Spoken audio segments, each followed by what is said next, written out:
नमस्कार मित्रों, green world publication में आप सभी लोगों का हार्दिक स्वागत है। एलटी ग्रेड परीक्षा 2025 का सिविक्स का हम लोगों का सलूशन चल रहा है प्रैक्टिस सेट का, और इस सलूशन क्रम में आज हमारा है चौथा लेक्चर। चौथे इस लेक्चर के अंतर्गत आज हम उन सारे बिंदुओं को देखेंगे जिस क्रम में परीक्षा में प्रश्न पूछे जाते हैं। तो चलिए शुरू करते हैं आज के पहले प्रश्न को। पहला प्रश्न आपका है कि भारतीय संविधान की प्रस्तावना में इसके सभी नागरिकों को कौन सा न्याय प्रदान करने की व्यवस्था की गई है। प्रश्न करा कि प्रस्तावना में किस प्रकार के न्याय की बात कही गई है। यहां यह प्रश्न है, देखिए विकल्प आपका दे रहा है। पहला विकल्प है सामाजिक, धार्मिक, राजनीतिक न्याय। दूसरा है सामाजिक, आर्थिक, सांस्कृतिक न्याय। फिर दे रहा है सामाजिक, राजनीतिक, सांस्कृतिक न्याय, सामाजिक, आर्थिक, राजनीतिक न्याय। तो प्रस्तावना के अंतर्गत जिस न्याय की बात की जा रही उसमें दिया जा रहा है सामाजिक, आर्थिक, राजनीतिक न्याय। कहने का मतलब न्याय जो प्रस्तावना में हमें मिला है वह तीन रूपों में, किस किस में, तीन कौन कौन से हैं आप देख लीजिए। यहां है सामाजिक न्याय, आर्थिक न्याय और राजनीतिक न्याय। यही तीन प्रकार के न्याय की बात कही गई है। अगला प्रश्न देखा जाए। अगला प्रश्न देख रहा है कि 29 से 31 मई 2025 तक ग्लेशियरों के संरक्षण पर अंतर्राष्ट्रीय सम्मेलन 2025 का आयोजन किस शहर में किया गया था। इसमें यह बताना है कि 2025 कब से 29 से 31 मई 2025 तक ग्लेशियरों के संरक्षण पर अंतर्राष्ट्रीय सम्मेलन 2025 का आयोजन किस शहर में किया गया था। तो किस शहर में किया गया था, यहां देखिए बिश्केक लिखा गया नहीं, नूर सुल्तान नहीं, ताशकंद लिखा गया है। यहां जो किया गया है वह है दुशांबे। कहां किया गया है, दुशांबे। और यहां पर अगर देखा जाए दुशांबे ताजिकिस्तान सरकार, यहां ध्यान दीजिएगा, ताजिकिस्तान सरकार द्वारा यूनेस्को विश्व मौसम विज्ञान संगठन एशियाई विकास बैंक के सहयोग से किया गया था, ताजिकिस्तान सरकार के द्वारा। तो यहां पर हम क्लियर हो चुके हैं। आइए अगले प्रश्न को देखते हैं। यहां लिखा गया है सूची 1 सूची सेकंड से सुमेलित कीजिए सूचियों के नीचे दिए गए कूट के सही उत्तर। यहां आचार्य के नाम लिखे गए हैं और उनसे संबंधित सिद्धांत। जैसे लिखा गया लकुलिस आचार्य, ये किस सिद्धांत से संबंधित हैं। तो लकुलिस जो है आपके हैं पाशुपत सिद्धांत से, नागार्जुन आपके हैं शून्यवाद से, भद्रबाहु आपके हैं जैन से, गोशाल महाशय आपके हैं आजीवक संप्रदाय से। तो यहां हमारा उत्तर क्या हो जाएगा, आप मिलान कर लीजिएगा। तो यहां हमारा जो उत्तर होगा वह होगा कौन सा, बी। कौन सा होगा, बी। ए का तीसरा, नागार्जुन दूसरे, भद्रबाहु चौथे, गोशाल ए। तो हमारा उत्तर कौन सा सही हो गया, बी। पढ़े अगले प्रश्न पर। चलिए अगले प्रश्न को हम लोग देखते हैं। मीरात ए सिकंदरी पुस्तक के संदर्भ में कौन सा कथन सत्य है। यहां देखिए इस पुस्तक के संदर्भ में कौन सा कथन सत्य है। तो यहां कह रहा है इसमें गुजरात के सुल्तान महमूद बेगड़ा के राज्य की सुख समृद्धि का वर्णन है, बिल्कुल सही है। इसमें व्यापारिक मार्गों की सुरक्षा का उचित प्रबंधन का वर्णन है। इसमें किसकी सुरक्षा का, यहां कह रहा है कि पूरी तरह से यह प्रबंधन का वर्णन करता है। तो यहां उत्तर कौन सही होगा, कहने का मतलब यहां ए भी सही है और बी सही है। तो उत्तर हमारा हो जाएगा ए और बी। विश्व का सर्वाधिक कॉफी उत्पादक देश है। तो विश्व में सर्वाधिक कॉफी उत्पादक देश आपके हैं ब्राजील। कहां है, ब्राजील। साइमन कमीशन के संदर्भ में निम्नलिखित कथनों पर विचार कीजिए। जरा देखिए, साइमन कमीशन इसने 2 बार भारत का दौरा किया, बिल्कुल सही बात है। इसके द्वारा 2 बार भारत का दौरा किया गया है। फिर कह रहा है इसका दूसरा दौरा 11 अक्टूबर 1929 से 13 अप्रैल 1930 तक था। यह विकल्प आपका गलत है, क्योंकि जो दौरा किया गया था 2 बार साइमन कमीशन के द्वारा तो दौरा किया गया है। कितनी बार? साइमन कमीशन के द्वारा 2 बार दौरा किया गया है। लेकिन अगर देखा जाए तो यह जो दौरा यहां लिखा गया है 11 अक्टूबर, जो दौरा लिखा कहां गया है 11 अक्टूबर 1929, यह गलत है डेट। 2 फरवरी से लेकर 31 मार्च, 2 फरवरी से लेकर के 31 मार्च 1929 नहीं बल्कि 1928 तक। कब तक? 1928 तथा दूसरी बार 11 अक्टूबर 1928। 2 फरवरी से 31 है और दूसरी बार 11 अक्टूबर 1928 से लेकर के अगर आप देखें आंकड़े को तो 13 अप्रैल 1929 तक। तो यहां पर आप देखें यह विकल्प डेट की वजह से गलत हो गया, 2 बार दौरा किया। तो यहां पर हमारा उत्तर जो सही होगा वह कौन होगा? वह हमारा उत्तर होगा केवल 1। यहां हमारा उत्तर कौन सही है? केवल 1। अगला प्रश्न, यहां सूची 1 सूची सेकंड से सुमेलित कीजिए। यहां देखिएगा, चुनौतियां मुझे पसंद हैं। अब चुनौतियां मुझे पसंद हैं, यह यह सब जो किस लेखक से संबंधित है? तो यहां याद रखिएगा, चुनौतियां मुझे पसंद हैं, इसको किसने कहा? इसको आनंदीबेन पटेल। किसने कहा? आनंदीबेन पटेल ने कहा चुनौतियां मुझे पसंद हैं। तो यहां विकल्प को आप देखिएगा, यहां विकल्प आपका हो रहा है ए का चौथा। अब यहां दिखाई दे रहा है 1 में कितने सही हो रहे हैं? 4। यहां हमारा उत्तर क्या हुआ? ए का चौथा। दूसरा है, रामानुजम एक महान गणितज्ञ की गांधी यात्रा। रामानुजन एक महान गणितज्ञ की गांधी यात्रा। तो यहां पर हमारा उत्तर कौन हो जाएगा? ए। यहां हमारा उत्तर कौन हो जाएगा? ए। दूसरा हमारा क्या है?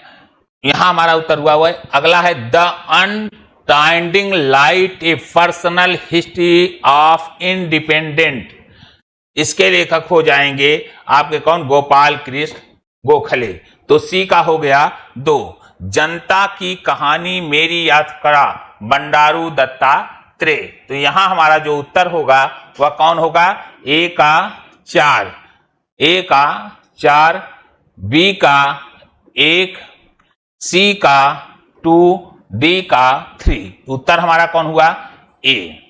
अगला देखिएगा, पृथ्वी का सर्वाधिक बृहद पारिस्थितिकी तंत्र निम्नलिखित में से कौन है? सर्वाधिक बृहद पारिस्थितिकी तंत्र निम्नलिखित में से कौन है? क्या जैल मंडल है? नहीं। जियोम है? स्थल मंडल है? जैव मंडल है? सबसे बड़ा सर्वाधिक बृहद पारिस्थितिकी तंत्र अगर कोई है तो वह कौन सा है? वह आपका है जैव मंडल। कौन सा है? जैव मंडल। चलिए अगले प्रश्न को देखते हैं। 2011 की जनगणना के अनुसार निम्नलिखित में से भारत के किस केंद्र शासित प्रदेश में न्यूनतम लिंगानुपात पाया जाता है? यहां करा सबसे न्यूनतम लिंगानुपात कहां पाया जाता है? तो लिंगानुपात जो सबसे ज्यादा कब पाया जाता है वह है आपका दमन और दीव। कहां है? दमन और दीव में लिंगानुपात जो अगर देखा जाए तो इनका लिंगानुपात है 618। कितना है? 618। जबकि चंडीगढ़ की बात की जाए तो चंडीगढ़ में यह लिंगानुपात है आपका 818। चंडीगढ़ में कितना है? 818। वहीं अंडमान निकोबार द्वीप समूह में 876। अंडमान निकोबार द्वीप समूह में आप देखें तो 876। लक्षद्वीप में लिंगानुपात 946 है। कितना है? 900। तो यहां जो पूछा जा रहा है कि केंद्र शासित प्रदेश में न्यूनतम लिंगानुपात पाया जाता है तो कहां पाया जाता है? दमन और दीव में। अगला प्रश्न देखा जाए, निम्नलिखित में से कौन सा एक सही सुमेलित नहीं है? इसमें सब सही सुमेलित एक नहीं है। जैसे भैंस की नस्ल क्या है? भदावरी, सही है। गाय की सिंधी गाय होती है, ये भी सही है। बकरी जमुनापारी। भेड़ थार पार कर, तो भेड़ जो है थार पार कर भेड़ का नहीं है, बल्कि किसका है? गाय का है। किसका है? गाय का है। भेड़ किसका है? गाय का है। चलिए बढ़ते हैं अगले प्रश्नों पर। सूची दी गई है। पहला प्रश्न है कि एक को सूची सेकंड से सुमेलित कीजिए तथा सूचियों के नीचे दिए गए कूट का सही उत्तर चुनिए। आप यहां देख लिए हैं विद्रोह का नाम दिया गया है और यहां तारीख लिखी गई है।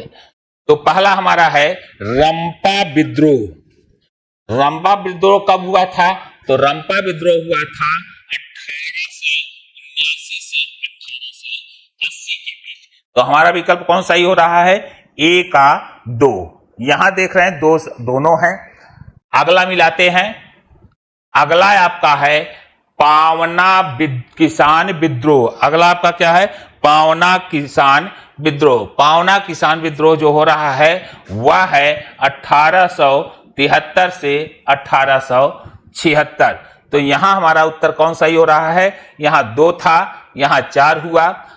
अब अगला है बंगाल नील विद्रोह। तो बंगाल नील विद्रोह कब हो रहा? 1859 से 60। जयंतिया विद्रोह। जयंतिया विद्रोह आपका है 1860 से 1863। हमारा उत्तर यहां क्या सही हुआ? बी। तो यहां हमारा उत्तर कौन सा सही हो गया? बी। अगला प्रश्न देखिएगा। किनके बीच संबंधों की पुनरीक्षा के लिए सरकारिया आयोग का गठन किया गया? किनके बीच पुनरीक्षा के लिए सरकारिया आयोग का गठन किया गया? क्या यह प्रधानमंत्री और राष्ट्रपति का, विधायिका और कार्यपालिका का, कार्यपालिका न्यायपालिका का? यहां जो उत्तर होगा वह किससे संबंधित है? केंद्र राज्य संबंध में। किससे संबंधित है? केंद्र राज्य संबंध की पुनरीक्षा के लिए सरकारिया आयोग गठन किया गया था। और यह सरकारिया आयोग जो गठन किया गया वह 1983 में। कब गठित किया गया था?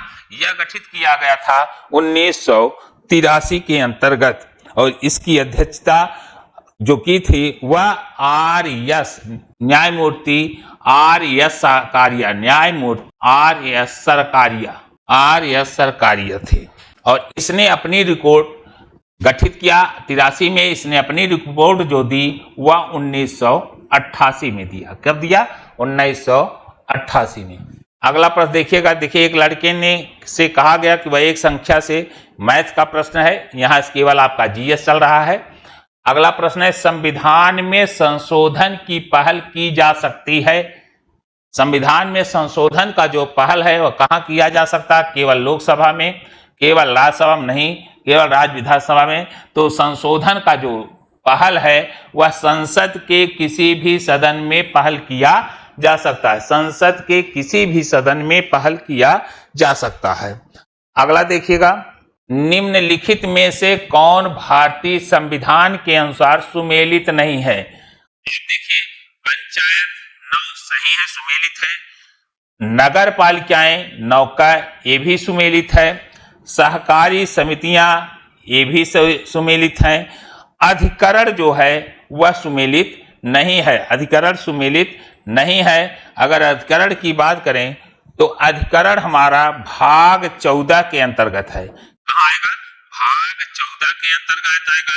तो उत्तर हमारा जो सही है वह अधिकरण होगा। क्या होगा? अधिकरण से संबंधित होगा। आइए अगले प्रश्न को देखें। अगला प्रश्न है आदिम निर्वाहक कृषि पद्धति के संदर्भ में कौन सा जोड़ा सही है? यहां हमें देखना है कौन कौन से जोड़े यहां सही हैं।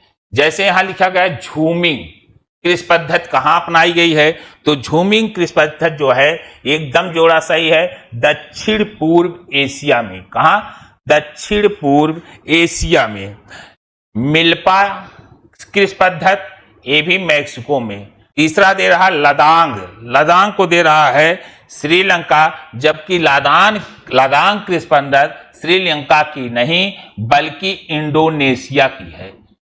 लद्दाख की पद्धत कहाँ है? इंडोनेशिया से संदर्भित है। इंडोनेशिया। हमारा विकल्प क्या सही होगा? 1 और 2। तो केवल यहां विकल्प हमारा सही हुआ, केवल 1 और 2। कौन सा सही होगा? 1 और 2। चलिए अब कथन कारण पर हम लोग थोड़ा सा देखते हैं। अगला प्रश्न क्या है? नीचे 2 कथन दिए गए हैं जिसमें से एक को अभिकथन ए, दूसरे को कारण आर कहा गया है। यहां कहा कि लाल मिट्टी का रंग लोहे के उच्च अनुपात के बजाय उसके व्यापक प्रसार के कारण होता है। आर कहा उनमें आमतौर पर नत्रजन, फास्फोरस, ह्यूमस की कमी होती है। उसमें क्या होती है? ह्यूमस की कमी होती है। अब यहां विकल्प क्या सही होगा? यहां पर हमें देखिएगा दे रहा है कि लाल मिट्टी का रंग लोहे की उच्च अनुपात के बजाय उसके व्यापक प्रसार के कारण होता है। सही है। उसमें आम तौर पर फास्फोरस और ह्यूमस की कमी होती है। तो यहां हमारा देखा जाए तो दोनों विकल्प इसमें सही हैं, दोनों विकल्प। लेकिन कथन कारण पर अगर हम विचार करें तो कथन कारण एक दूसरे की टैली नहीं करा रहा है। तो यहां हमारा जो विकल्प होगा ए आर दोनों सही, आर ए की सही व्याख्या करता है नहीं। सत्य है, ए सत्य है किंतु आर गलत है। असत्य है किंतु सत्य है। यहां हमारा जो उत्तर होगा ए आर दोनों सत्य है किंतु आर ए की सही व्याख्या नहीं करता। यहां हमारा उत्तर क्या होगा? आर ए दोनों सही है किंतु आर ए की सही व्याख्या नहीं करता। आइए बढ़ते हैं अगले प्रश्नों पर। अगला है, देखिए, राष्ट्रीय उद्यान रखा गया है और राज्य। जैसे यहां है इतानकी राष्ट्रीय उद्यान। इतानकी राष्ट्रीय उद्यान कहां है? तो नितांकी राष्ट्रीय उद्यान आपका कहां है? नागालैंड। तो यहां हमारा उत्तर क्या होगा? 3। अब 3 यहां विकल्प हैं तो हम इसको ऐसे कर दे रहे हैं, है ना। अगला है बेतला। तो बेतला कहां है? तो बेतला आपका है झारखंड। तो बी का क्या सही हुआ? सी में 3 दोनों था तो ए सही हुआ, बेतला। अगला है सिरोही। सिरोही आपका कहां है? मणिपुर, गोविंदी, तमिलनाडु। गोविंदी, तमिलनाडु। इस क्रम में हमारा उत्तर यहां क्या सही हो जाएगा? सी। क्या सही होगा? सी। तो इतांकी कहां है? इतांकी आपका कहां है? नागालैंड। बेतला आपका कहां है? झारखंड। सिरोही आपका कहां है? मणिपुर। गोविंदी आपका कहां है? तमिलनाडु के अंतर्गत है। निम्नलिखित में से कौन रूस के प्रमुख संसाधन में से नहीं है? इसमें बताना कौन रूस के प्रमुख संसाधनों में से नहीं है। कोयला बिल्कुल है, लौह इस्पात भी है, हीरा भी है, क्या नहीं है? यूरेनियम। क्या नहीं है? यूरेनियम नहीं है। तो यहां हमारा उत्तर क्या हो जाएगा? यहां हमारा उत्तर होगा यूरेनियम। यहां उत्तर, बाकी विकल्प आपके गलत हैं। हमारा यहां जो उत्तर होगा वह होगा यूरेनियम। क्या हो जाएगा? यूरेनियम। अगला देखा जाए, अगला है सूची मिलान करना है। पहाड़ियां लिखा गया है और राज्य। जैसे गारो। गारो पहाड़ियां कहां मिलती हैं? तो गारो पहाड़ियों का संबंध कहां से है? गारो पहाड़ियों का संबंध है मेघालय से। कहां से है? मेघालय। तो देखिए विकल्प कहां जा रहा है? ए का 1। तीनों विकल्प आ रहे हैं। जरा देखा जाए, मीरी पहाड़ी। मीरी पहाड़ी कहां की है? मीरी पहाड़ी अरुणाचल प्रदेश का। तो यहां विकल्प क्या हुआ? ए और 3। यह 2 आ रहे हैं, बी तो नहीं होगा। अब सही होगा ए और सी में। अगला देखा जाए, अगला आपका है कुल्ली मलाई। कुल्ली मलाई कहां है? सी का 2। विकल्प देखिएगा, सी का 2। और डालमा, डालमा आपका है झारखंड। हमारा उत्तर कौन सा सही हो गया? ए। कौन सा विकल्प सही हुआ? ए। तो यह क्वेश्चन रहा। तो हमारा प्रश्न यहाँ का उत्तर मिलान करने से संदर्भित था जो देखा गया। आगे का प्रश्न है, देखिए जाए, भारत की राष्ट्रीय अर्थव्यवस्था का सबसे बड़ा स्रोत है। यहां आपका प्रश्न है कि सब भारत की राष्ट्रीय अर्थव्यवस्था का सबसे बड़ा स्रोत कौन सा है? तो निश्चित है भारत की राष्ट्रीय अर्थव्यवस्था का जो सबसे बड़ा स्रोत है वह है सेवा क्षेत्र। भारत का राष्ट्रीय आय का जो सबसे बड़ा स्रोत है वह क्या है? सेवा क्षेत्र। और सेवा क्षेत्र की अगर बात कही जाए तो इसका कितना बड़ा योगदान है? 55.3%। कितना है? 55.3% है। वहीं उद्योग को देखा जाए तो उद्योग में इसका योगदान 28.2% है।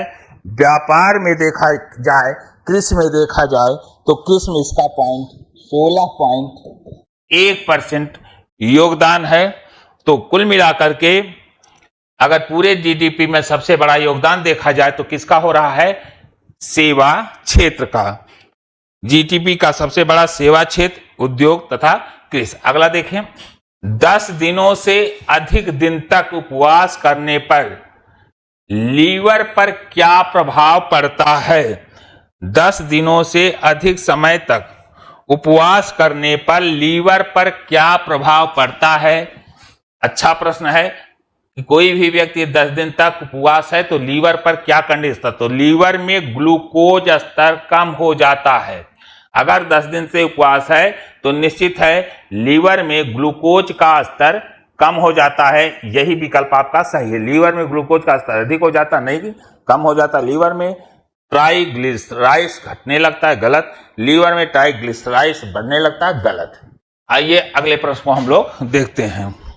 अगला प्रश्न है कि निम्नलिखित पर विचार कीजिए तथा इन्हें आवृत्ति के बढ़ते क्रम में व्यवस्थित कीजिए। प्रश्न पूछा था, देखिएगा, निम्नलिखित पर विचार कीजिए तथा इन्हें आवृत्ति के बढ़ते क्रम में लिखना है। बढ़ते हुए क्रम में लिखना है। तो यहां आप देखिएगा, बढ़ते हुए क्रम में देखा जाए तो पहले आपका बढ़ते मतलब कम से ज्यादा जाएंगे तब बढ़ेंगे। तो पहला क्या होगा? IV आपका होगा रेडियो तरंगे।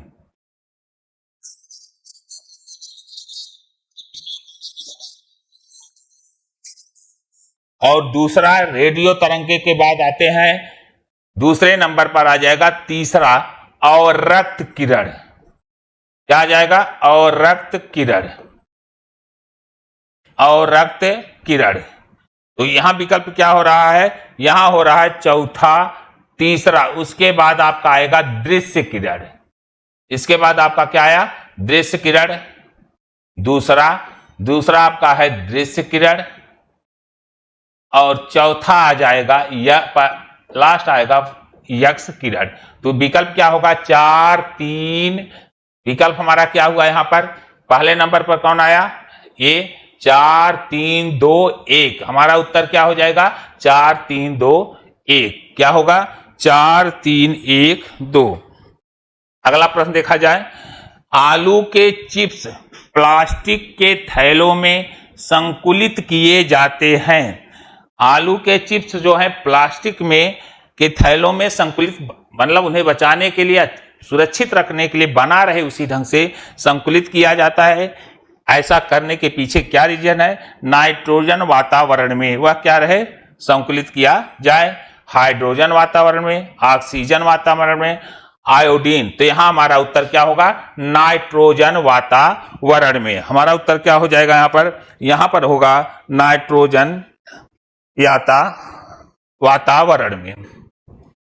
अगला प्रश्न फिर देखा जाए, निम्नलिखित युग्मों में दर्शनीय स्थल उत्तर प्रदेश में कौन सा एक सही सुमेलित है? यहां बताना है कौन इसमें सही सुमेलित है। तो चला देखा जाए, तो यहां पर देखा जाए पहला है बावनी इमली शहीद स्मारक। बिल्कुल सही है, सही सुमेलित किया गया है। यह कहां है? फतेहपुर। यह कहां है? फतेहपुर में है। कौन सा? बावनी इमली शहीद स्मारक। यह आपका कहां है? फतेहपुर में है। अगला है समसपुर पश्चिम बिहार। अमेठी दिया गया है, जबकि अमेठी न होकर के यह आपका है रायबरेली। कहां है? रायबरेली। अगला दिया गया है देवी पाटन मंदिर। अगला क्या दिया गया है? देवी पाटन मंदिर। यहां लिखा गया है श्रावस्ती। श्रावस्ती न रह करके अब याद रखिएगा यह कहां है? बलरामपुर। देवी पाटन कहां है? बलरामपुर। अगला है चीनी मंदिर। तो चीनी मंदिर यहां लिखा गया है महोबा। महोबा न हो करके यह चीनी मंदिर आपका है कहाँ, कुशीनगर। चीनी मंदिर कहाँ है, कुशीनगर। तो इसमें पूछा कौन सही सुमेलित है, तो हमारा उत्तर कौन सा हो जाएगा, हमारा उत्तर होगा बौनी इमली शहीद स्मारक, बौनी इमली शहीद स्मारक। अगला है रुकोआ झील छेद। तंजानिया निम्नलिखित में किस खनिज उत्पादन के लिए प्रसिद्ध है। यह रुकवा जो झील है तंजानिया में किस खनिज उत्पादन के लिए है, अभ्रक के लिए नहीं, यह कोयला के लिए प्रसिद्ध है। किसके लिए प्रसिद्ध है, यह कोयला के लिए प्रसिद्ध है। लवयस सोना। अगला है सूची मिलान करना है। सूची के अंतर्गत देखिए एक सूची सेकंड सूची से सुमेलित करिएगा। तो इस सूची के अंतर्गत लिखा गया है, पहला देखें विश्व डोपिंग निरोधक एजेंसी। विश्व डोपिंग निरोधक एजेंसी को मिलाना है। इसके तहत लुइस मोंटेनेग्रो के अध्यक्ष, करोल नौरोकी, विटोल्ड बांका, हेनरिक क्लासेन। तो यहां हमारा उत्तर क्या होगा, यहां हमारा उत्तर होगा पहले का लेते हैं, कहां पहले का हमारा है 3, पहले का उत्तर क्या होगा 3। अगला देखा जाए पुर्तगाल के नए प्रधानमंत्री, तो पुर्तगाल के नए प्रधानमंत्री कौन है, लुइस मोंटेनेग्रो के अध्यक्ष लुई। तो अगला उत्तर हुआ 3-1। यहां अगला देखिए पोलैंड के राष्ट्रपति, तो पोलैंड के राष्ट्रपति कौन है, करोल नौरोकी, यह सही होगा। दक्षिणी अफ्रीकी क्रिकेटर हेनरिक क्लासेन, ये। तो यहां हमारा जो उत्तर होगा ए। कौन सा उत्तर सही होगा, ए। आइए बढ़ते हैं अगले प्रश्नों पर। अगला प्रश्न है, प्रश्न 2 वक्तव्य हैं, एक को कथन एक तथा दूसरे को कारण आर कहा गया। इन दोनों वक्तव्यों को सावधानी पूर्वक परीक्षा कर सही उत्तर की सहायता से चुनिए। भारतीय संविधान का अनुच्छेद 14 यह नहीं प्रतिपादित करता कि सभी कानूनों की सार्वभौमिक प्रासंगिकता है। यहां प्रश्न देखिएगा, कह रहा है कि भारतीय संविधान का कौन सा अनुच्छेद 14 यह नहीं प्रतिपादित करता कि सभी कानूनों की सार्वभौमिक प्रासंगिकता है। अब यहां है कि राज्य को युक्तियुक्त और न्याय संगत आधारों पर व्यक्तियों को वर्गीकृत करने का अधिकार है। अब यहां हमें देखना कि इसमें कौन सा सही है। तो भारतीय संविधान का जो अनुच्छेद 14 है, वित्त के समझ समानता विधियों का समझ, यह नहीं प्रतिपादित करता कि सभी कानूनों की सार्वभौमिक प्रासंगिकता है। सही बात है। राज्य को युक्त एवं न्याय संगत आधारों पर व्यक्तियों का वर्गीकरण करने का अधिकार है। तो यहां हमारा उत्तर क्या हो जाएगा, ए आर दोनों सही है और आर ए की सही व्याख्या करता है। यहां पर देखिए प्रत्येक वर्ष अंतरराष्ट्रीय श्रमिक दिवस किस तारीख को मनाया जाता है। तो अंतरराष्ट्रीय श्रमिक दिवस जो मनाया जाता है वह कब, तो अंतरराष्ट्रीय श्रमिक दिवस 1 मई को मनाया जाता है। अंतरराष्ट्रीय श्रमिक दिवस कब मनाया जाता है, अंतरराष्ट्रीय श्रमिक दिवस 1 मई को मनाया जाता है। देश से बाहर जाने का अधिकार और देश में वापस आने का अधिकार भारतीय संविधान के निम्नलिखित में से किस अनुच्छेद में निहित है। देश से बाहर जाने का अधिकार और देश में वापस आने का अधिकार भारतीय संविधान के किस अनुच्छेद में, यह अनुच्छेद हमारा कौन है, अनुच्छेद 21 में। 18 नहीं है, 18 हमारा उपाधियों से अंत है, 19 स्वतंत्रता का, 15 धर्ममूल वंश से है। देश से बाहर और देश के अंदर आने का जो अधिकार है वह है अनुच्छेद 21, जिसमें कहा है विधि द्वारा स्थापित प्रक्रिया के बिना किसी भी व्यक्ति को उसके प्राणों से वंचित नहीं किया जा सकता। अगला देखिए, उस प्रसिद्ध भारतीय स्वतंत्रता सेनानी का नाम बताइए जिन्होंने स्वतंत्रता मेरा जन्मसिद्ध अधिकार है और मैं इसे लेकर ही रहूंगा नारा बुलंद किया था। तो वह है बाल गंगाधर तिलक। किसका है, बाल गंगाधर तिलक। इन्होंने यह नारा 1916 में दिया था। इनका यह नारा कब आया था? 1916 में। और मराठा एवं केसरी इनके प्रमुख समाचार पत्र थे। मराठा और केसरी इनके प्रमुख समाचार पत्र थे। प्रमुख समाचार पत्र थे। सद्गुण ज्ञान है, किसने कहा था? सद्गुण ज्ञान है, ग्रीन अरस्तु। यह कथन किसका है? सुकरात का। सुकरात ने कहा था कि सद्गुण ही क्या है? ज्ञान है। और ज्ञान का सद्गुण ही ज्ञान है, इसका अर्थ यह नहीं कि यह ज्ञान का पर्याय है या ज्ञान एक दूसरे के पर्याय है।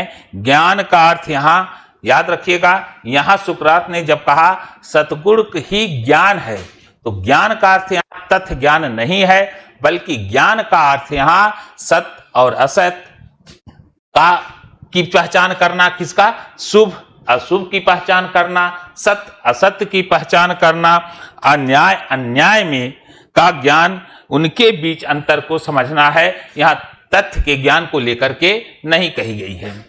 अगला देखा जाए, भारतीय राष्ट्रीय कांग्रेस के कलकत्ता अधिवेशन 1906 में अध्यक्ष कौन थे? तो कलकत्ता अधिवेशन की अध्यक्षता 1906 में देखा जाए तो इसकी अध्यक्षता किए थे दादा भाई नौरोजी की अध्यक्षता में भारतीय राष्ट्रीय कांग्रेस का कलकत्ता में अधिवेशन हुआ।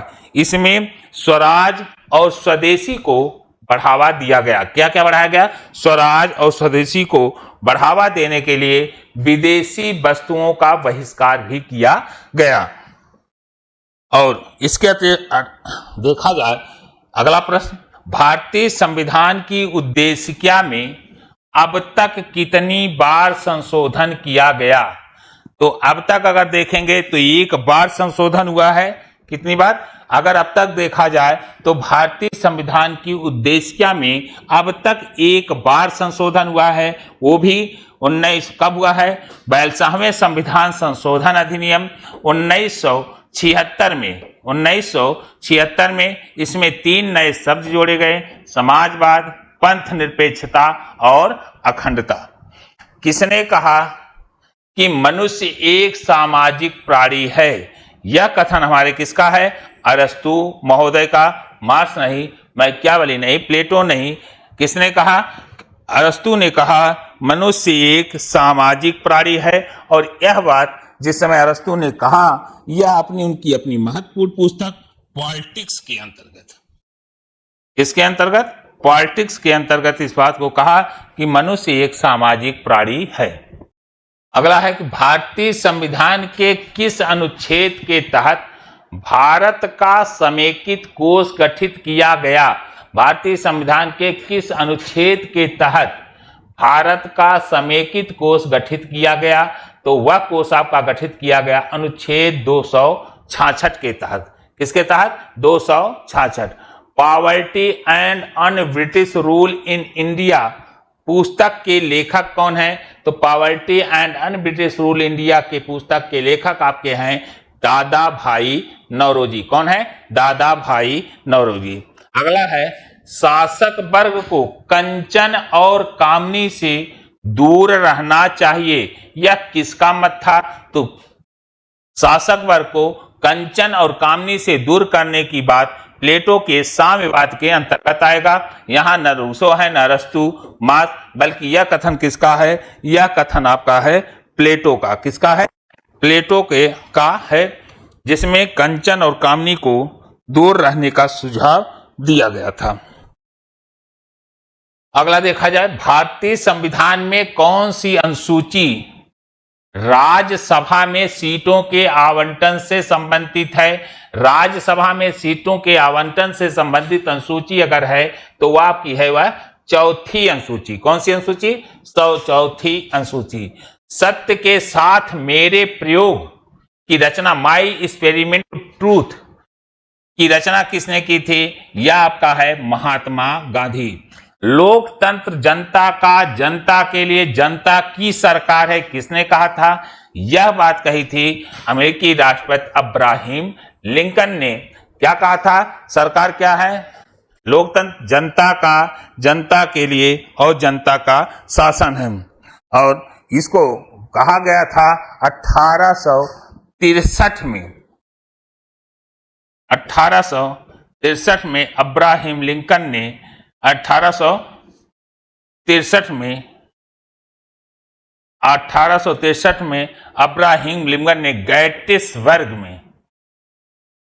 में इसका संबोधन किए थे। गेटिसबर्ग में इसको बोले थे। क्या कहा था? जनता का, जनता के लिए, जनता द्वारा शासन। अगला प्रश्न देखा जाए। नीति निर्देशक तत्व में उल्लिखित अनुदेश पत्र से मिलते जुलते हैं। पत्र से मिलते जुलते हैं भारत शासन अधिनियम 1909, भारत सरकार अधिनियम 1919 नहीं, भारत सरकार अधिनियम 1935। किससे मिल रहे हैं? भारत सरकार अधिनियम 1935। निम्नलिखित में से कौन सा कथन सही है? निम्नलिखित में से कौन सा कथन सही है? सरकार राज्य की मालिक नहीं है, सरकार राज्य की एजेंट नहीं है। यहां थोड़ा सा बताना है कि कौन सा कथन सही नहीं है। सरकार राज्य की मालिक है, सरकार राज्य का एजेंट है। यह किसके संदर्भ में कहा गया है कि सरकार राज्य का क्या है? एजेंट है। बड़ा अच्छा प्रश्न है, ध्यान देना इस पर। निम्नलिखित में से कौन सा कथन सही है? सरकार क्या है? राज्य का एजेंट है। तो सरकार राज्य का क्या है? कौन सा कथन सही है? सरकार राज्य का क्या है? एजेंट है। सरकार राज्य का क्या है? एजेंट है। अगला है, कला और संस्कृति की प्रगति लोकतंत्र में संभव नहीं है। यह किसने कहा था? कला और संस्कृति की प्रगति लोकतंत्र में संभव नहीं है। यह कथन आपका है निस्से महोदय ने कहा था। किसने कहा था? निस्से महोदय ने कहा था कि कला और संस्कृति लोकतंत्र में संभव नहीं है। भारतीय संविधान की प्राक्कलन समिति में निम्न में शामिल है।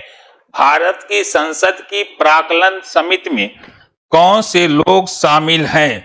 भारत की संसद की प्राक्कलन समिति में कौन से लोग शामिल हैं?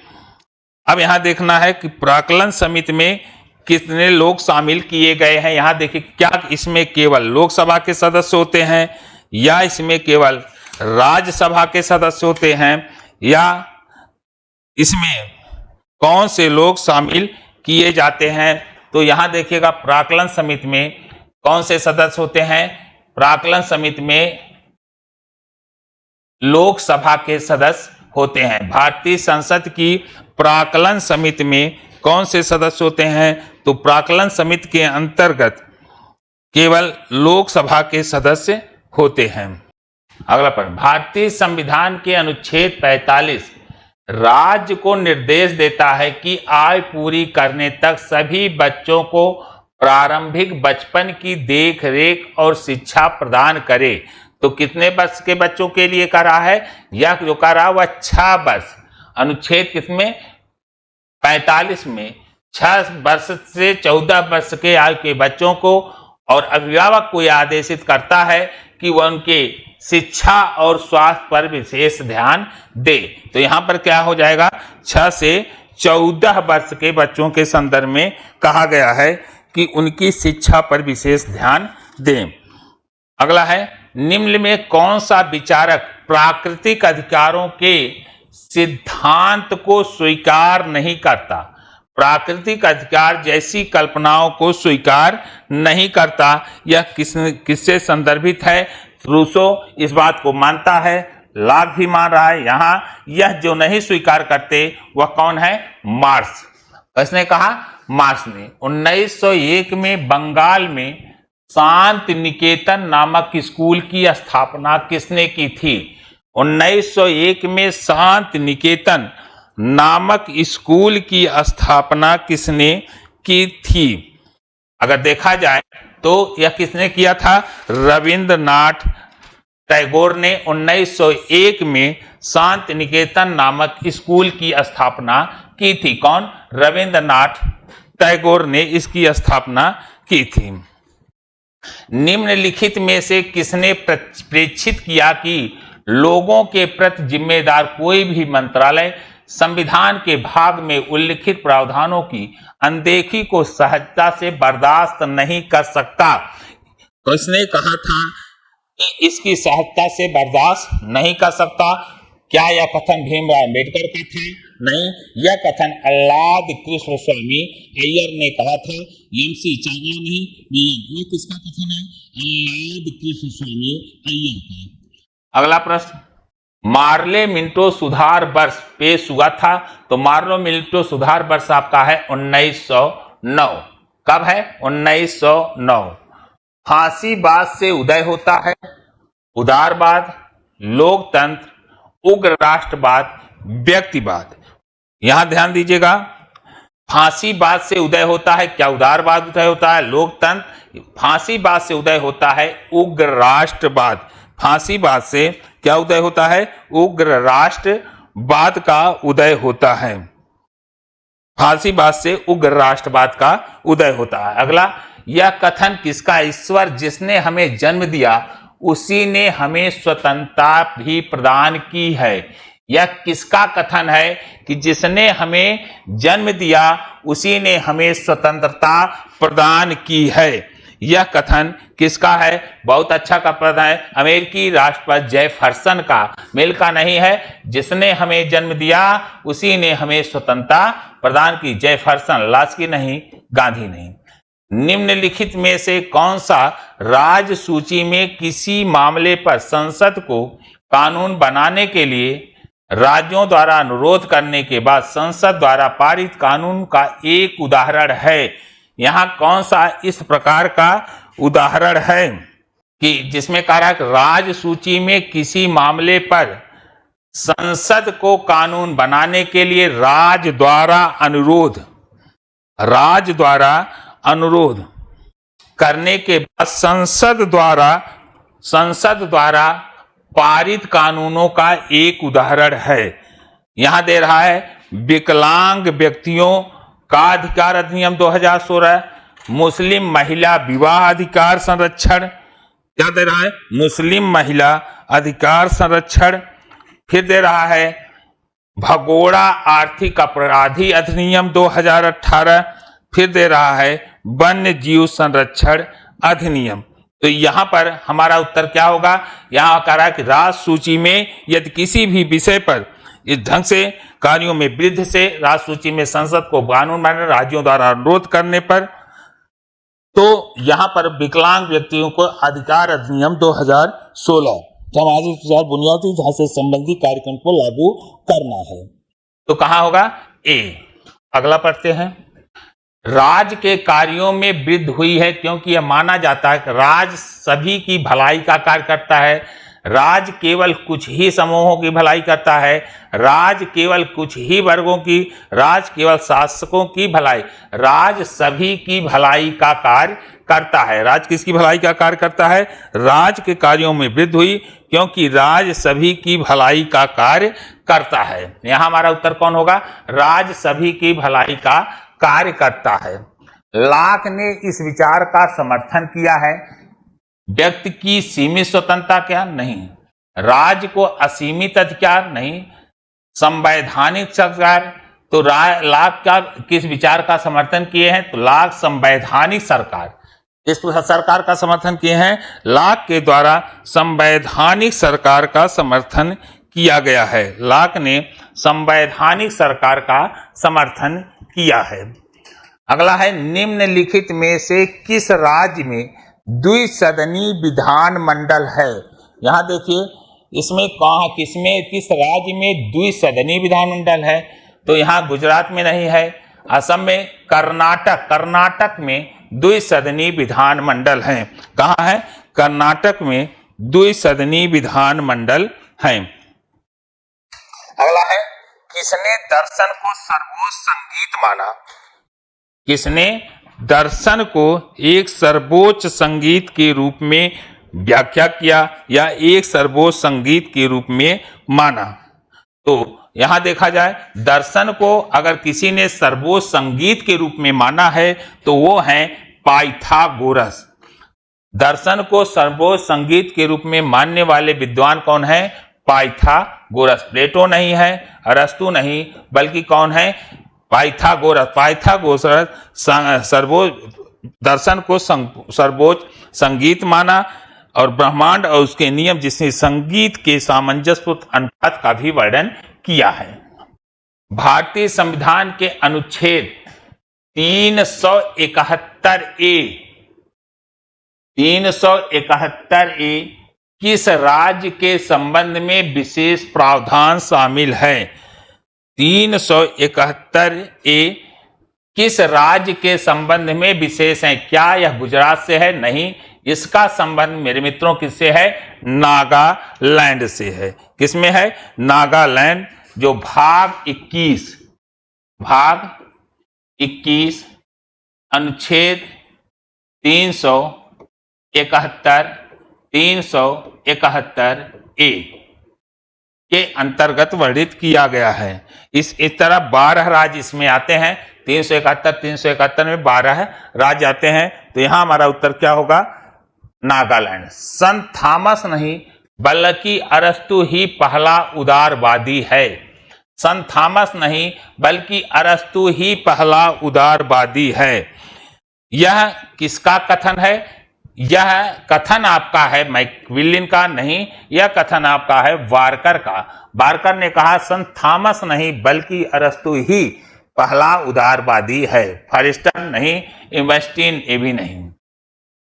भारतीय संविधान का निम्नलिखित में से कौन सा अनुच्छेद पंचायतों के 29 कार्यात्मक मदों से संबंधित हैं? कौन सा है जो पंचायतों के 29 कार्यात्मक मदों से संबंधित है? 243D नहीं, 243G है। कौन है? 243G। 243 के 200 नहीं। अगला प्रश्न, निम्नलिखित में से किस देश में पहली बार 1809 में लोकपाल अम्बुड्समैन संस्थान बनाया गया? तो कहां बनाया गया था? वह बनाया गया आपका स्वीडन में। इसने कहा कला एवं विज्ञान के विकास ने मानव को खराब कर दिया। तो यह कथन आपका दांते का नहीं है, यह कथन आपका रूसो का है। मार्क्स का भी नहीं है, गांधी का भी नहीं, यह कथन आपका रूसो का है। अगला प्रश्न देखा जाए। अगला है के मामले में पहली बार सर्वोच्च न्यायालय द्वारा मूल संरचना के सिद्धांत को मान्यता दी?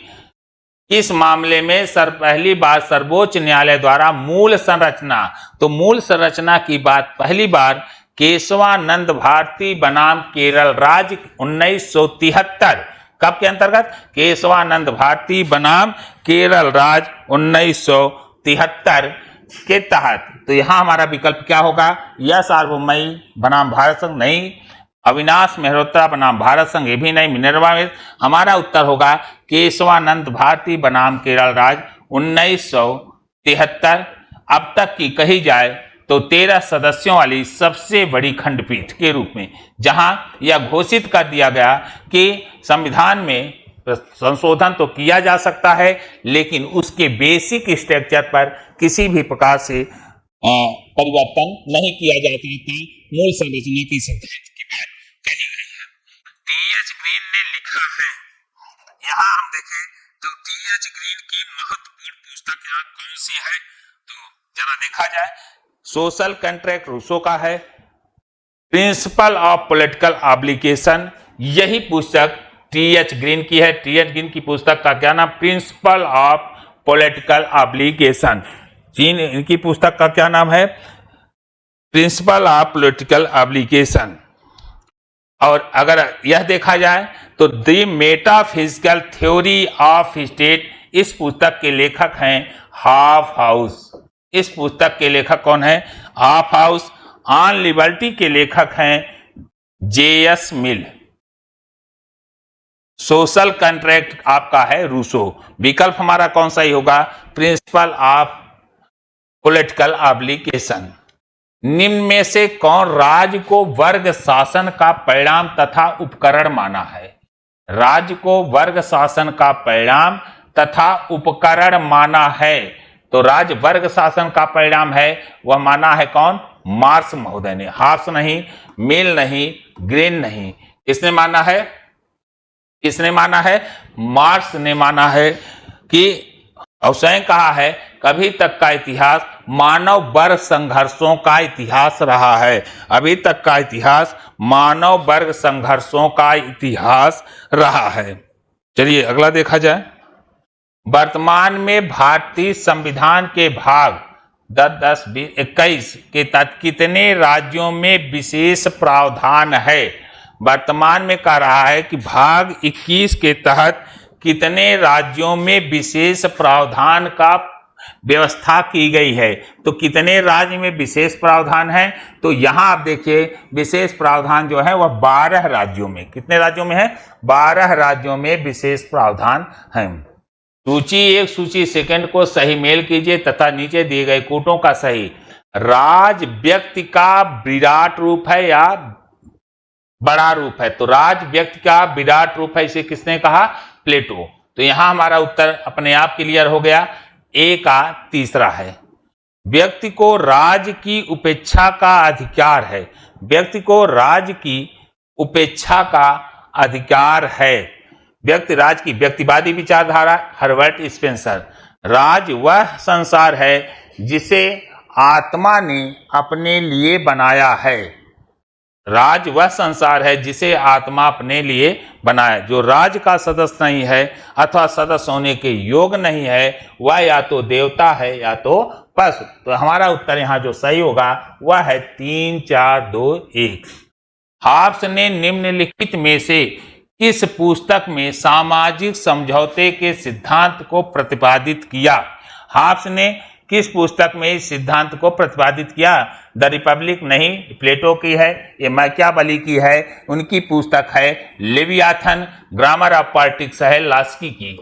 यह किसकी है? लास्की की। यह किसकी है? प्लेटो की। यह किसकी है? मैकियावेली की। यह है हाब्स की। इनका उत्तर क्या हो जाएगा? Hobbes. Two treatises on civil government के लेखक कौन हैं? Two treatises on civil government के लेखक हैं आपके लॉक। हाब्स नहीं है, रूसो नहीं है, ग्रीन नहीं है, इसके लेखक कौन है? लॉक। हाब्स को व्यक्तिवादी कहा जाता है क्योंकि वह प्राकृतिक अधिकारों की बात करता है, वह राज्य के विरोध की अनुमति देता है, वह राजा के सामने सशर्त समर्पण की अनुमति देता है, वह समझता है कि बौद्धिक आत्मरक्षा सामाजिक समझौता चाहती है। वह क्या समझता है? बौद्धिक आत्मरक्षा सामाजिक समझौता चाहती है। यहां कह रहा हाब्स को व्यक्तिवादी कहा गया है क्योंकि वह प्राकृतिक अधिकारों की बात करता है। थॉमस आप एक राजे, उन्होंने अपने लेवियाथन में सामाजिक अनुपस्थिति विचार से व्यक्ति की प्राथमिक महत्व है आत्म संरक्षण का अधिकार। तो बौद्धिक आत्म संरक्षा सामाजिक समझौता चाहती है। इसका उत्तर सबसे बेस्ट यही होगा। वह समझता है कि बौद्धिक आत्मरक्षा सामाजिक समझौता चाहती है। रूसो के राजनीतिक दर्शन में सामान्य इच्छा प्रतिनिधित्व करती है जनमत का, बहुमत का, अधिकतम लोगों के अधिकतम हित का, सामान्य हित की सामान्य चेतना का। वह किसका करता है? सामान्य हित की सामान्य चेतना का वह वर्णन करता है। रूसो के दर्शन में सामान्य इच्छा का जो प्रतिनिधित्व है वह सामान्य हित की सामान्य चेतना का वर्णन करता है। यहां देखिएगा, भारतीय संविधान का कौन सा अनुच्छेद सर्वोच्च न्यायालय को भारत के क्षेत्र में किसी भी अदालत के फैसले से अपील करने के लिए विशेष अनुमति प्राप्त करने का अधिकार है? वह विशेष अनुमति प्राप्त कर सकता है। तो विशेष अनुमति प्राप्त करने का अधिकार है। यहां विशेष अनुमति अपील करने के लिए विशेष अनुमति प्रदान करने का अधिकार है। क्या 133 में? नहीं, 143 में। ये तो परामर्शदाती है। 134 में अपील करने की अनुमति दी जाती है। वह है आपका है विशेष अनुमति जो ली जाती है अनुच्छेद 136। कौन सा है? अनुच्छेद 136। भारतीय संविधान के किस अनुसूची में नगर पालिकाओं की शक्तियां और जिम्मेदारियों से संबंधित प्रावधान किया गया है? किस अनुसूची में नगर पालिकाओं की शक्तियों और जिम्मेदारियों का से संबंधित प्रावधान किया गया है? तो वह सूची कौन सी है? वह सूची आपकी है 12वीं अनुसूची। कौन सी है? 12वीं अनुसूची। आइए बढ़ें अगले प्रश्न पर। भारतीय संविधान में संपूर्ण भारत के किसी भी हिस्से में निवास करने और बसने का अधिकार किस अनुच्छेद में है? निवास करने और बसने का अधिकार किस अनुच्छेद में है? तो भाई यह अनुच्छेद कौन सा है? किसमें कहा गया है कि कोई भी नागरिक भारत के संपूर्ण क्षेत्रों में रह सकता है, बस सकता है? याद रखिएगा वह अनुच्छेद है 19। और इस अनुच्छेद में सब 7 प्रकार की स्वतंत्रताएं मिली हैं। एक संपत्ति का अधिकार था, उसे हटा दिया गया 44 द्वारा। इसमें ही है कि व्यक्ति को निवास करने और बसने का अधिकार प्राप्त है। अगला है भारतीय संविधान में मौलिक कर्तव्यों का समावेशन के समय केंद्रीय विधि और न्याय मंत्री कौन थे? न्याय मंत्री कौन थे? भारतीय संविधान में मौलिक कर्तव्यों के समावेशन के समय केंद्रीय विधि और न्याय मंत्री कौन थे? क्या शांति भूषण थे? नहीं थे, एच.आर. गोखले। केंद्रीय विधि और न्याय मंत्री कौन थे? एच.आर. गोखले। शिवशंकर नहीं, केंगल हनुमतैया भी नहीं थे। अगला है निम्नलिखित में से कौन लोकसभा के अध्यक्ष के चुनाव में भाग लेता है? यहां आप बताएं जरा कि लोकसभा के अध्यक्ष में के चुनाव में कौन भाग लेता है? तो लोकसभा के चुनाव में, अध्यक्ष के चुनाव में क्या दोनों सदस्य भाग लेते हैं? नहीं। क्या राज्यसभा के निर्वाचित लेते सदस्य? नहीं। केवल राज्यसभा के सदस्य नहीं, केवल लोकसभा के, लोकसभा अध्यक्ष के चुनाव में केवल लोकसभा के सदस्य भाग लेते हैं। सर्वोच्च न्यायालय की कार्रवाई किस भाषा में संचालित की जाती है? किस भाषा में संचालित की जाती है? सर्वोच्च न्यायालय की कार्रवाई किस भाषा में? मराठी में? नहीं। अंग्रेजी भाषा में संचालित की जाए, हिंदी में, तेलुगु में नहीं। वह केवल किसमें? अंग्रेजी भाषा में संचालित की जाती है। आइए, निम्नलिखित समितियों में से किसने अनुशंसा की थी कि पंचायती राज संस्थाओं को संवैधानिक रूप से स्वीकृत, संरक्षित और परिरक्षित किया जाना चाहिए? पंचायती राज संस्थाओं को संवैधानिक रूप से स्वीकृत, संरक्षित और परिरक्षित किया जाना चाहिए। किसने इस बात का सुझाव? यूके शर्मा समिति नहीं, यह सुझाव दिए थे एल.एम. सिंघवी समिति। वर्मा समिति नहीं, शिवरमत। यहां का उत्तर क्या हो जाएगा? एल.एम. सिंघवी समिति ने इसका सुझाव दिया था। अगला है आर्थिक परिपक्वता का सिद्धांत निम्न में किससे संबंधित है? बहुत अच्छा सिद्धांत है, यह याद रखिएगा। आर्थिक परिपक्वता का सिद्धांत निम्न में किसने से संबंधित है? हैंस से नहीं, माल्थस से भी नहीं है, किन से भी नहीं है, यह है रोस्टोव से संबंधित है। आर्थिक परिपक्वता का सिद्धांत किससे संबंधित है? यह है W.W. रोस्टोव। इनका पूरा नाम क्या है? W. रोस्टोव। इनका पूरा नाम क्या है? W.W. रोस्टोव।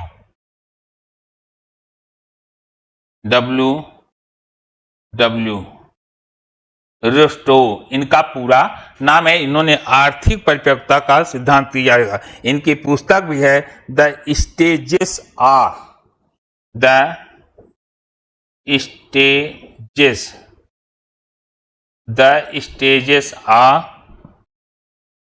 इकोनॉमिक।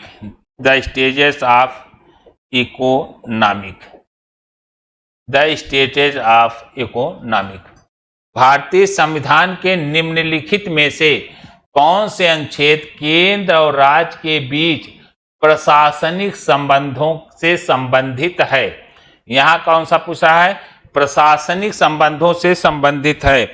तो प्रशासनिक संबंध अगर देखा जाए तो ये तो वैधानिक संबंध से है, तो वैधानिक के बाद यहाँ 256 से 263 का जो आर्टिकल है वह केंद्र और राज्यों के प्रशासनिक से संबंधित है। इसे है प्रशासनिक से संबंध। भारत की पहली महिला मुख्य चुनाव आयुक्त कौन है? भारत की पहली महिला मुख्य चुनाव आयुक्त कौन है? तो पहली महिला मुख्य चुनाव आयुक्त आशापूर्णा देवी।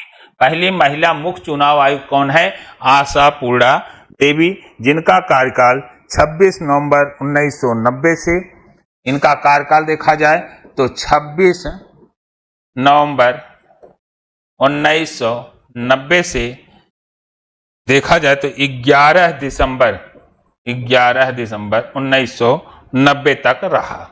अगला बात, माल्थस ने विकास के सिद्धांत को किससे संबद्ध किया? माल्थस ने विकास के सिद्धांत को अगर देखा जाए तो जनसंख्या से संबंध किए। इन्होंने जनसंख्या की वृद्धि से इसको संबंधित किया। श्रम से नहीं है, पूंजी से नहीं, अंतरराष्ट्रीय व्यापार। भारतीय संविधान का कौन सा अनुच्छेद राज्यपाल को राज्य विधायिका का सत्र न होने पर अध्यादेश लाने की शक्ति प्रदान करता है? किस अनुच्छेद के तहत यह शक्ति प्रदान की गई है? तो यह शक्ति है कि अगर राज्य की विधानमंडल कानून नहीं बना सकती है तो उसकी विश्रांति काल में अनुच्छेद 213 अनुच्छेद किसके तहत? अनुच्छेद 213 के तहत वह कानून अध्यादेश जारी कर सकता है। विश्रांत काल में अध्यादेश जारी करने का अधिकार है। उत्तर प्रदेश राज्य निर्वाचन आयोग का मुख्यालय निम्नलिखित में किस जिले में है? उत्तर प्रदेश राज्य निर्वाचन आयोग का मुख्यालय किस जिले में स्थित है? क्या वाराणसी में है? नहीं, उत्तर प्रदेश निर्वाचन आयोग का मुख्यालय न झांसी में है न फतेहपुर में है, बल्कि कहाँ है? लखनऊ में है। लखनऊ में। निम्न में से कौन जनमत निर्माण का साधन नहीं है? यहां बताना है कि इसमें कौन जनमत निर्माण का साधन नहीं है। तो जनमत के निर्माण में रेडियो भी काम करता है, दूरदर्शन भी काम करता है, प्रेस समाचार। तो यहां से विकल्प है नृत्य संगीत जो है जनमत के निर्माण में काम साधन नहीं है। कौन सा जनमत निर्माण में साधन नहीं है? नृत्य संगीत। अगला प्रश्न, अमेरिकी संघ व्यवस्था में किसी राज्य के अंतर्गत एक नए राज्य का निर्माण किया जा सकता है? अमेरिकी संघ व्यवस्था में किसी राज्य के अंतर्गत एक नए राज्य का निर्माण किया जा सकता है। कांग्रेस के दोनों सदनों के द्वारा, सीनेट के द्वारा, संबंधित राज्य की सहमति से कांग्रेस द्वारा। किसके द्वारा? संबंधित राज्य की सहमति से कांग्रेस राष्ट्रपति द्वारा नहीं। अगला है, रिपब्लिक राजनीति पर लिखा हुआ ग्रंथ नहीं है, बल्कि शिक्षा पर लिखा गया सर्वश्रेष्ठ ग्रंथ है। यह कथन किसका है? रिपब्लिक राजनीति पर लिखा हुआ ग्रंथ नहीं, बल्कि शिक्षा पर लिखा गया सर्वश्रेष्ठ ग्रंथ है। यह कथन किसका? रूसो ने इस चीज को लिखा था। आइए बढ़ते हैं अगले प्रश्न। तो इसी के साथ ही आज के क्लास को यहीं पर समाप्त करते हैं। जय हिंद, जय भारत।